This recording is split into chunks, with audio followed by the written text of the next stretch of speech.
In this video, I'm going to be demonstrating construction techniques. Generally speaking, what I'm going to be doing is drawing some pictures. But the word construction is very, very particular. It means that you only get to use two instruments. You get to use a compass and you get to use a straight edge. Now, when you look at my straight edge, you're going to notice that it has numbers on it because it's actually a ruler here. And even the compass that I'm showing here has numbers on it. But none of those numbers are going to be used in drawing any of these pictures. A compass is a tool that is used to make arcs and circles. A straight edge is a tool that's used to draw straight lines.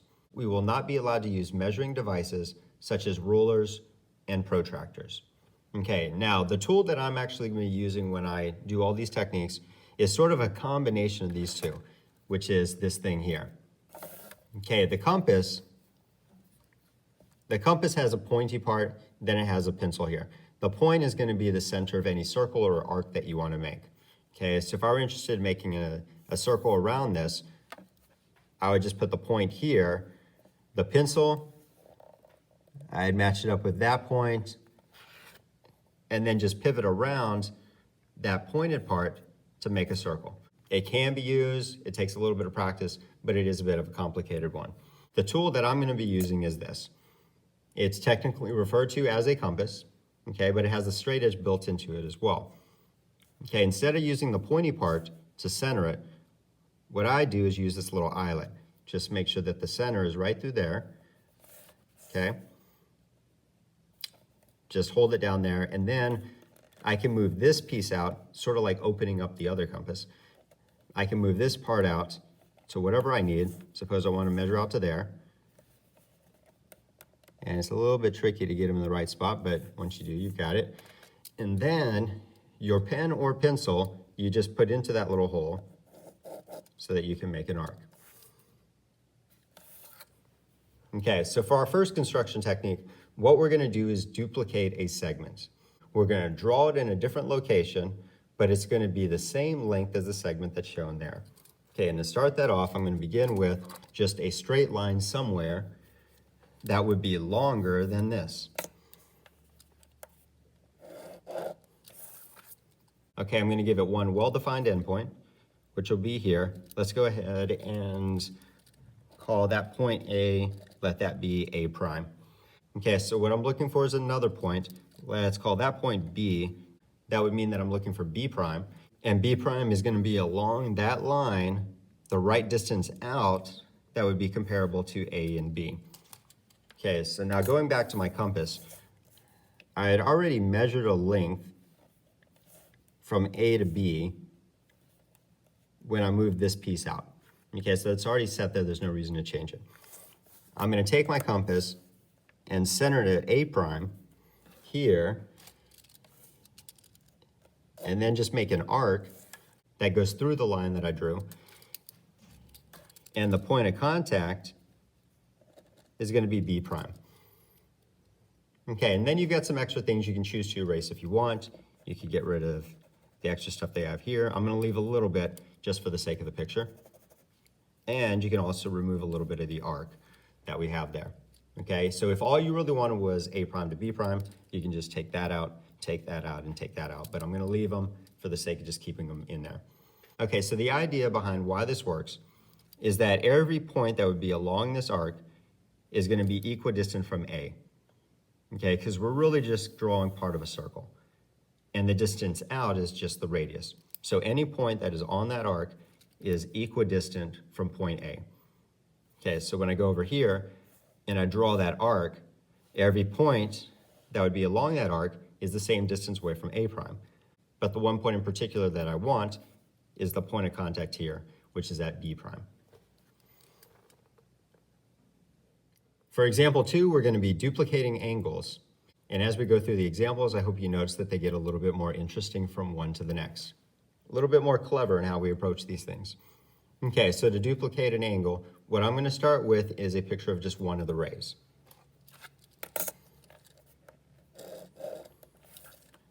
All right, and the direction that I draw it doesn't really matter. I just wanted to draw a ray. So let that ray represent this one if you want. Okay, let's go ahead and call this C. Let's call that C prime, just so we have some reference. The first step is going to look like this. I'm going to take the compass and center it at C.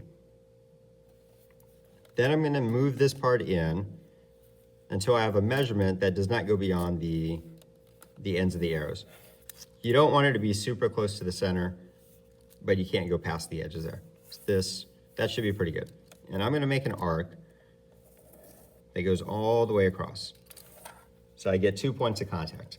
I get a point here, get a point here, which happen to be the same distance away from C because they sit on the same arc. Okay, now what I'm going to do, without changing the setting here, I want to keep this the same. I'm going to go over to C prime and make an arc that looks like that too. Probably a little bit longer than the one that we see, just in case. Okay, so I got that arc. And at this point, I'm going to change the setting of my compass. I'm going to center the compass at this point, rotate in the direction of the other intersection, and I'm going to measure out to that one. I'm going to figure out basically the distance between that point and that point. Here. Okay, so somewhere along this arc, there's going to be a point where the other ray needs to go through. And that point is going to be this distance out. So I'll take the compass, center it here, rotate around, and I hope I do the first one long enough here. Cut it about as close as you possibly could there. So right at the end, usually that arc will go, you should draw it a little bit further out. So it looks like that. Okay, but the distance from here to there is the same distance that would be from here to there. So if I connect like that, then this angle is a copy of that angle.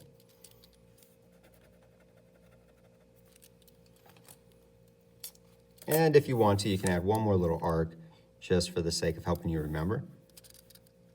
It'll be a little one right there. Okay, so you can see that that one matches what's happening here. All right, to demonstrate that this did work, or at least got pretty darn close to it, using a compass is not always going to be perfect. What I'm going to do is take a protractor and take some measurements. Okay, so for here, for the original angle, it appears, so it doesn't reach all the way across, but it looks like it's right between the 70 and the 80, which would actually be 105 degrees. Okay, and then over here,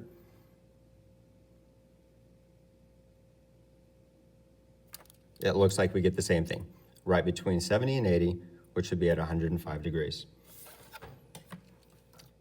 Example 3, we are going to create a perpendicular bisector. What's really neat about this one is that the way that we're going to construct it is going to be based off of a theorem that we have for perpendicular bisectors, which had said that any point that is on a perpendicular bisector will be equidistant from the endpoints of the segment that it bisects. Okay, so what we're going to do is identify 2 points that are equidistant from the endpoints that we have here. When we connect those 2 points, we will get a perpendicular bisector. So to do that, we're going to take our compass, we're going to center at one endpoint, and what we're going to do is we're going to measure out so that we get at least a little bit past halfway. Okay, you don't want to measure really far, but make sure that you're more than what you think is halfway across. Okay, and then from there, what you're going to do is make an arc up there, and you can actually choose to draw all the way through this direction. I don't like to do that, so I just go ahead and start up again over here, but you could make an arc that goes all the way around. Okay, and then keeping that setting. Okay, don't change the setting. You go to the other endpoint, and you make a couple of arcs that intersect those two. And again, you could go all the way across if you want. That'd be fine. I just think it looks a little bit messy, so I break it apart around that segment.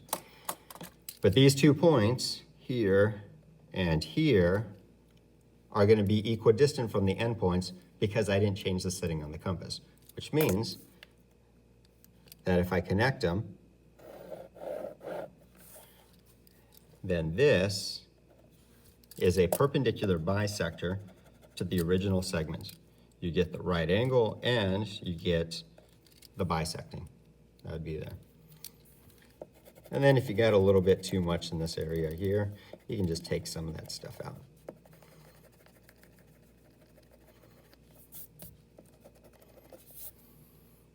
And there you are, perpendicular bisector.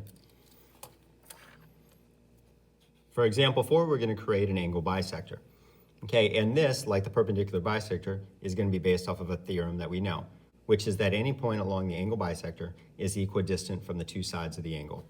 Okay, the one thing that's going to be different here versus how it was presented earlier is that I'm not going to rely on perpendiculars. Okay, here's how it starts.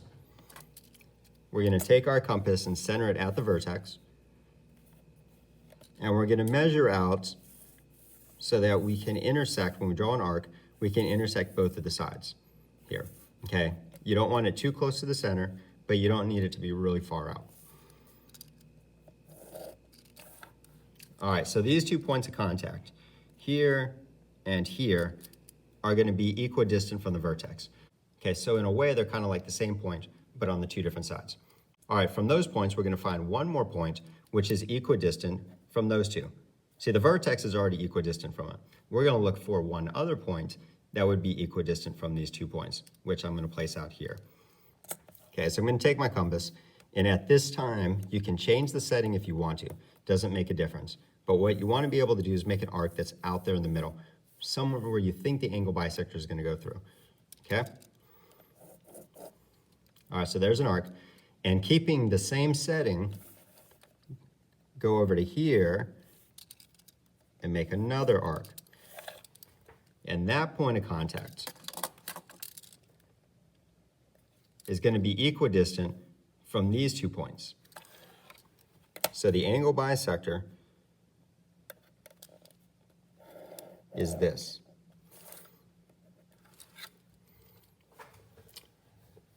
All right, for example number 5, we're going to create a perpendicular. We're going to create a right angle to a line through a point that is on the line. Okay, to do this, we're basically going to steal the idea from the perpendicular bisector. Okay, so the problem that we run into at the beginning, though, is that we don't have any endpoints that are here. We have a point that we want to go through perpendicular, but we don't have any endpoints to work with.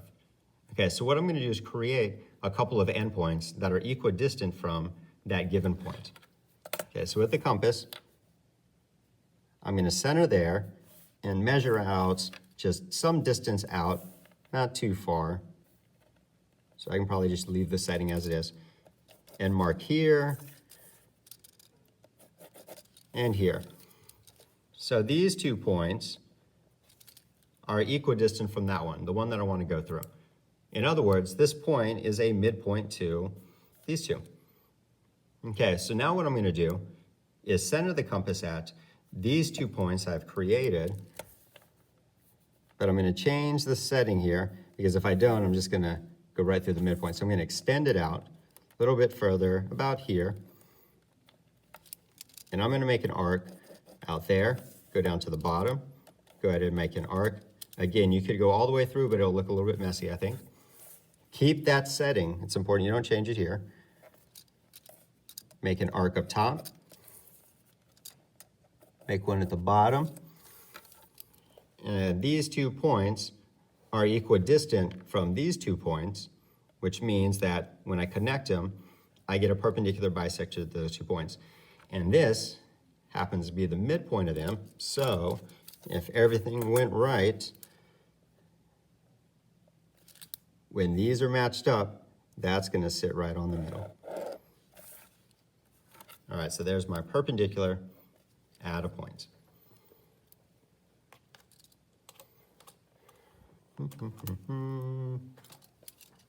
All right, and for example 6, for whatever reason, this one is my favorite one. We're going to create a perpendicular to a line that goes through a point that is not on the line. That's here. So what I want to do is create a perpendicular that goes from here to that line. I want that right angle there. Okay, and again, I need to steal the idea from the perpendicular bisectors one. What I'm going to do is identify 2 points that are equidistant from that one, but sit on top of this line. And to do that, I'll place the compass at that point, go ahead and measure out just a little bit past that line, okay? All right, so I got it centered here. measure a little bit past, and I'm going to make a big arc that goes through like that. Okay, so these 2 points of contact are going to be equidistant from that. In a way, what I've done is I've created a segment. I've created a segment, and the endpoints are equidistant from that. So if I can find one more point that's equidistant from these two, I can connect with that and get my perpendicular. So let's center the compass here. Go ahead and make an arc underneath. Here as well. And then I can connect like this. And there's my right angle. Later, blah.